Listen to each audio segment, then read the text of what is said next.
नमस्कार, बहुत बहुत स्वागत है दोस्तों। आज का वीडियो बहुत ही ज़्यादा महत्वपूर्ण होने वाला है। अगर आप भी विज्ञान से यहाँ पर विज्ञान के अंतर्गत जो क्वेश्चन आपके एग्जाम पर आएंगे उनकी जानकारी लेना चाहते हैं तो वीडियो को पूरा देख लें। आप सामने इस तरह से क्वेश्चन रहेंगे जिसके बारे में आपने शायद ही इस तरह से क्वेश्चन पढ़े हो। मुझे उम्मीद है कि आप इसके उत्तर ज़्यादातर के नहीं जानते होंगे, तो वीडियो को पूरा देख लीजिएगा। तो यहाँ पर आपकी तैयारी का भी पता चल जाएगा किस प्रकार से आपकी तैयारी चल रही है। तो यहाँ पर देखिए, पहला क्वेश्चन ही इम्पोर्टेंट है यहाँ पर कि अमलगम किसकी मिश्र धातु है। अमलगम के बारे में आपने सुना होगा। यहाँ पर देखिए, मरकरी, लोहा, सोडियम, पोटेशियम, ये तमाम चार विकल्प यहाँ पर रहेंगे। इसका राइट आंसर आपको यहाँ पर बता देते हैं। अमलगम जो है वह मरकरी की मिश्र धातु है। अमलगम मरकरी यानी पारे की एक मिश्र धातु है। इसका जो यहाँ पर सूत्र होता है Sg से दर्शाते हैं, ये है पारा। ये आपको डॉक्टरी थर्मामीटर में भी देखने को मिल जाएगा और भी जितने थर्मामीटर होते हैं उस पर देखने को मिल जाएगा। तो अमलगम जो है मरकरी का मिश्र धातु होता है। दूसरा क्वेश्चन है, यहाँ पर देख सकते हैं कि निम्नलिखित में कौन ऊष्मा का सबसे कम चालक है। तो कौन ऊष्मा का सबसे कम चालक पूछा गया है, इस पर ध्यान देना है। कम पर ज़्यादातर पूछा जाता है कि ऊष्मा का सर्वोत्तम चालक कौन सा है। यहाँ पर पूछा गया है सबसे कम चालक कौन सा है। तो जल्दबाजी में चांदी यहाँ पर नहीं लगाना है क्योंकि सर्वोत्तम चालक चांदी ही होता है। यहाँ पर देखिए, तांबा भी है, शीशा भी है, पारा भी है। तो सबसे कम चालक कौन सा है, तो इसका राइट आंसर यहाँ पर हो जाएगा शीशा। ये ऊष्मा का सबसे चांदी जो है ऊष्मा का सबसे अच्छा चालक है, तो ये चांदी सबसे अधिक वाले में हो जाएगा। जबकि शीशा जो होता है वह ऊष्मा का सबसे कम चालक होता है। तांबा और एल्युमिनियम अच्छे, जबकि पारा बुरे चालक होता है। तो ये ध्यान रखिएगा। अगला क्वेश्चन है कि जब दो इलेक्ट्रॉन एक ही कक्ष में होते हैं तो उनमें क्या पाया जाता है। दो इलेक्ट्रॉन जब एक ही कक्ष में हो तो उनमें क्या पाया जाता है। एक जैसा चक्रण, विपरीत चक्रण, एक जैसा अथवा विपरीत चक्रण, कोई चक्रण नहीं होता। ये चार विकल्प यहाँ पर आपको मिल गए। तो जब इसका यहाँ पर समझिएगा, जब एक ही में होंगे तो उनमें विपरीत चक्रण होगा। कक्ष इस तरह से बनता है, ये कक्ष हो गया और एक का राउंड ऊपर की तरफ होगा, एक का राउंड नीचे की तरफ होगा। तो ये आपका इस तरह से होगा, एक ऊपर एक नीचे, मतलब दोनों विपरीत दिशा में जाएंगे। तो ये राइट आंसर हो जाएगा जब एक ही कक्ष में होंगे। अगला क्वेश्चन है कि जब लोहे में जंग लगता है तो उसका भार जो है क्या होता है, बढ़ जाता है या घट जाता है। यहाँ पर बढ़ता है, घटता है, उतना ही रहता है, अनुमेय होता है, यानी कोई परिवर्तन नहीं होता। तो यहाँ पर देखिए, ये चार विकल्प हैं और ये क्वेश्चन बहुत सारी एग्जाम पर आया हुआ है और अभी आगे भी आएगा। और यहाँ पर आपका उत्तर बता देते हैं। इसका उत्तर है कि जंग लगने से उसका भार बढ़ जाता है लोहे का। तो ये राइट आंसर ये वाला हो जाएगा। फिर अगला इम्पोर्टेंट क्वेश्चन है कि पीतल किसका मिश्र धातु होती है। तो पीतल किसकी मिश्र धातु होती है। पीतल किसकी मिश्र धातु होती है। चार विकल्प हैं, शीशा, टीन, जस्ता, तांबा, जस्ता, टीन, तांबा और एंटीमनी, टीन और शीशा। ये चार विकल्प है। विकल्प की ओर ज़्यादा फोकस यहाँ पर करेंगे। तो ये राइट आंसर यहाँ पर हो जाएगा जस्ता और तांबा दोनों का मिला के ये पीतल बनता है। यहाँ पर बी वाला सही हो जाएगा, ये ऑप्शन। इसका डिटेल यहाँ पर। अगला क्वेश्चन है, अमलगम मिश्र धातु है जिसमें आधार धातु है। अमलगम जैसे कि ऊपर ही आपको बताए हैं कि अमलगम जो धातु है मिश्र किसका मिश्र धातु है। और यहाँ पर आधार धातु पूछा गया है, बेस धातु पूछा गया है। एल्युमिनियम, पारा, तांबा, zinc.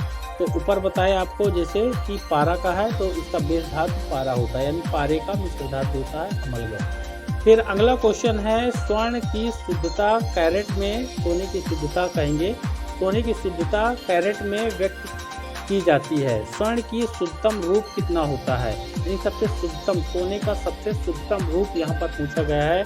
24 carat, 99.6 carat, 91.6 carat, 22 carat. तो ये शायद सभी जानते होंगे। इसका राइट आंसर यहाँ पर 24 कैरेट सोना सबसे शुद्धतम होता है। जो बाजार में आभूषण मिलते हैं सोने से, वह 24 कैरेट के कभी भी नहीं हो सकते हैं, क्योंकि उसमें जब भी कुछ चीज़ जोड़ा जाएगा, टाँका मारा जाएगा रंगा लगा करके, तो वह 24 से नीचे का कैरेट हो जाएगा। 23, 22 ये सब कैरेट हो जाएंगे। 24 कैरेट सबसे शुद्धतम सोना होता है। अगला क्वेश्चन है कि इस्पात या आयरन वस्तु में जिंक की पतली परत के लेपन का नाम क्या होता है? इस्पात, ये यानी लोहे, आयरन यहाँ पर दिया हुआ है। लोहे की वस्तु में जिंक की पतली परत लगा देते हैं ताकि उसका संक्षारण जल्दी ना हो, तो उसका नाम यहाँ पर बताना है। तो यहाँ पर लेपन का नाम बताना है, तप्त, निमज्जन, कलई करना, यसद लेपन, विद्युत लेपन यहाँ पर होगा। तो यहाँ पर धातु ध्यान रखना है, जिंक की पतली परत यहाँ पर लगाना है। तो उस विधि को क्या बोलते हैं? तो ये बोलेंगे यसद लेपन, इसको बोलते हैं। सी वाला आपका राइट आंसर हो जाएगा, यसद लेपन, जब जिंक की परत को हम लेप करते हैं लोहे की उसमें। फिर अगला क्वेश्चन है कि पोर्टलैंड सीमेंट में जिप्सम मिलाने से मदद मिलती है। सीमेंट का सामर्थ्य बढ़ाने में, सीमेंट के शीघ्र जमने में, सीमेंट को शीघ्र जमने से रोकने में, सीमेंट की लागत कम करने में। तो सभी विकल्प डाउटफुल हैं, तो इसका राइट आंसर आपको दिखाते हैं। तो यहाँ पर हो जाएगा सीमेंट को शीघ्र जमने से रोकने में, नहीं सीमेंट शीघ्र ना जमे इसलिए उस पर मिला देते हैं। चलिए अगला क्वेश्चन आपको दिखाते हैं। क्वेश्चन है, निम्न में से कौन सा लौह अयस्क है? तो यहाँ पर देखिए लौह अयस्क की बात हो रही है, यानी लोहा किससे प्राप्त किया जाए सीधे तौर पर? तो बॉक्साइट, मैग्नेटाइट, लिग्नाइट, नाइट्राइट। तो यहाँ पर देख सकते हैं, जैसे तो अपने आप में जो है तो तर्क वितर्क कर लेना है। जैसे बॉक्साइट जो है यहाँ पर ये एल्युमिनियम का अयस्क होता है, इसी तरह लोहे का भी अयस्क कौन सा है? तो राइट आंसर यहाँ पर है मैग्नेटाइट, ये लोहे का अयस्क है, ध्यान रखिएगा। विकल्प नंबर बी वाला राइट आंसर होगा मैग्नेटाइट।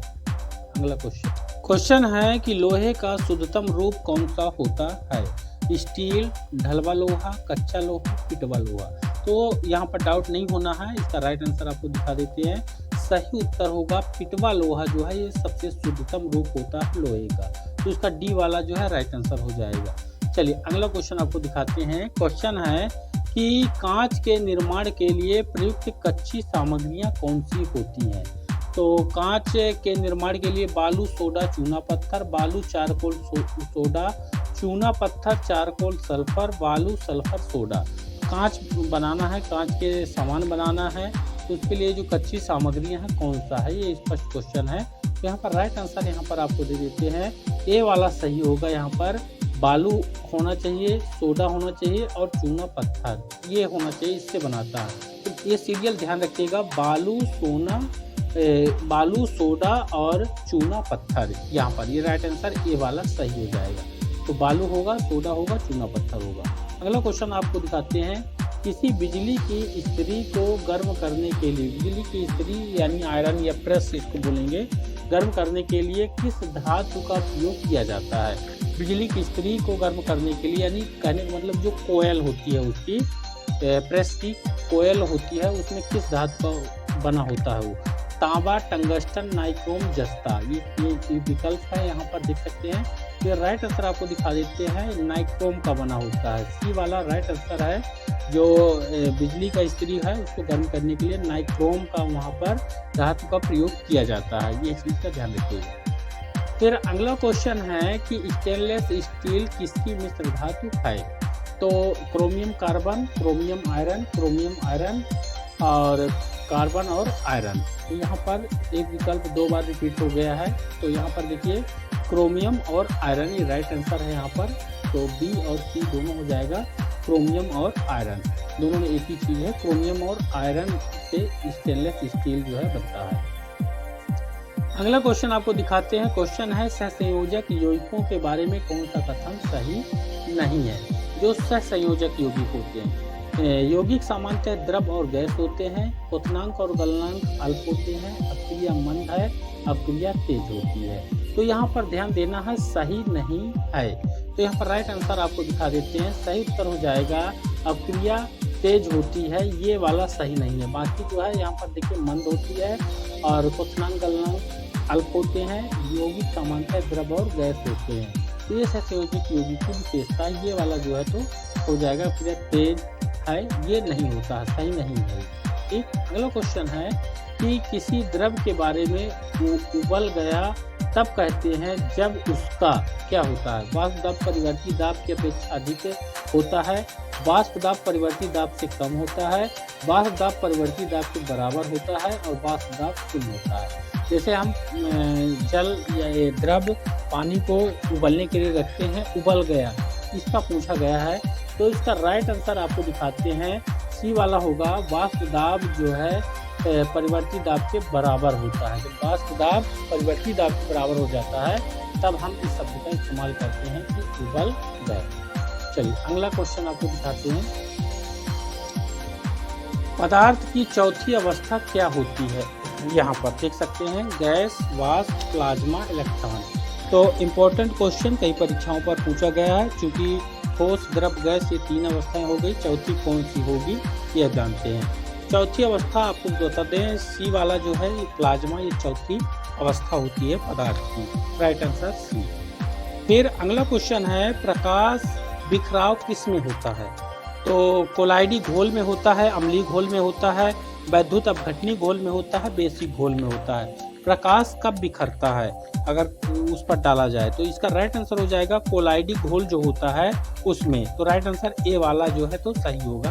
प्रकाश का बिखराव कोलाइडी घोल में होता है। फिर महत्वपूर्ण क्वेश्चन है, 2 या 2 से अधिक रसायनों द्वारा उत्पन्न प्रभाव या प्रक्रिया रसायन द्वारा अलग अलग उत्पन्न होने वाले प्रभावों या प्रतिक्रियाओं के योग से कम होता है, इसे क्या कहते हैं? क्वेश्चन को एक बार और समझ लें कि 2 या 2 से अधिक रसायन द्वारा उत्पन्न प्रभाव या प्रतिक्रिया, एक ही शब्द का इस्तेमाल किया गया है यहाँ पर, द्वारा अलग अलग उत्पन्न होने वाले प्रभाव या प्रतिक्रियाओं के योग से कम होता है, इसे क्या कहते हैं? तो यहाँ पर देखिए, प्रतिरोध, स्वतंत्र, योजक, सहक्रिया। इसका राइट आंसर यहाँ पर हो जाएगा प्रतिरोध, आपस में प्रतिरोध होगा। ठीक, तो ये इम्पोर्टेंट क्वेश्चन है दोस्तों। एक यहाँ पर बोनस क्वेश्चन आपको दिखाते हैं कि अंडा मृदु जल में डूब जाता है। मृदु एक जल होता है मृदु, एक होता है खारा। तो मृदु जल में डूब जाता है किंतु नमक के सांद्र घोल में तैरता है, क्यों? ये एक बड़ा सवाल होता है और ज़्यादातर एग्जाम पर आया है। पेपर देखिए, अंडा घोल के नमक का अवशोषण करता है, फैल जाता है।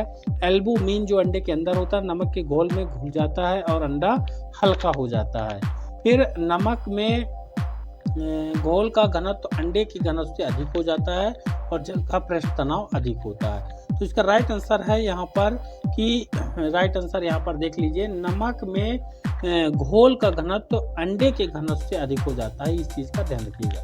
नमक में घोल का जो घनत्व होता है, नमक में घोल का जो घनत्व होता है वो अंडे के घनत्व से अधिक होता है, अधिक हो जाता है। अंडे के घनत्व से अधिक होता है नमक के घोल का घनत्व। ये इसका राइट आंसर हो जाएगा।